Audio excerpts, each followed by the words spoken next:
An update on our breaking news. There have been 2 explosions on Moscow's underground metro system. Both blasts happened during the Monday morning rush hour in what authorities believe could have been a coordinated attack, although it's still not confirmed how the explosions happened. At least 22 were killed and 11 wounded in the first explosion at Lubyanka station just before 8 a.m. Moscow time.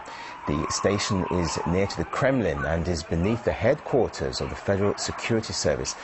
A second explosion occurred 45 minutes later at Park Kultury station in central Moscow, killing at least 12 people and injuring 15 others. Well, both stations are on the same subway line, which has now been closed in the centre of the city. Police are on high alert across the Russian capital and are investigating whether suicide bombers could be to blame. A terrorism investigation is underway. Emergency crews are at both blast sites. The wounded are being airlifted by helicopter to hospital because the surrounding roads have ground to a halt. Well, we are joined now by RT's Peter Oliver here in the studio. Tell us what you saw.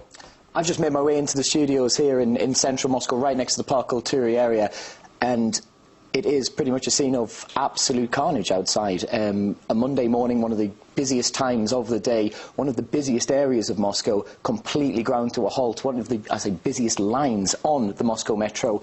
Everybody, because of that, these 2 blasts that have occurred on the red line there that goes right through the centre of the city, used by a lot of people every single day. People are out on the streets walking along. Just as I arrived about 5 minutes ago, Mayor Lushkov had arrived at the Park Kultury area. He was giving a speech there. He was making a statement there. So I guess we'll be hearing from him very shortly. But it is really a scene of complete and utter devastation outside. Now, outside Park Kultury, we understand, because we've seen some pictures of people who've been evacuated from the metro station. Did you see people's reactions? How are people coping with this?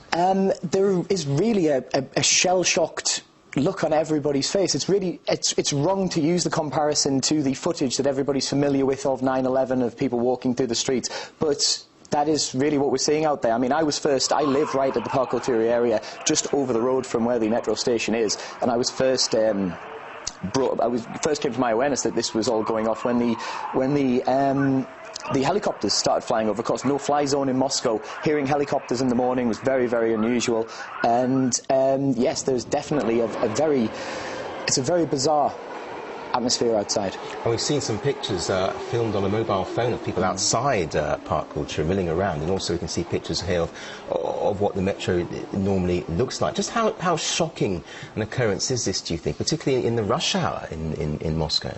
Anybody that's in Moscow, anybody that's visited Moscow, anybody that's been on the metro will know just how jam-packed the metro stations can get in the mornings at rush hour. Park Kultury, one of the busiest stations around. So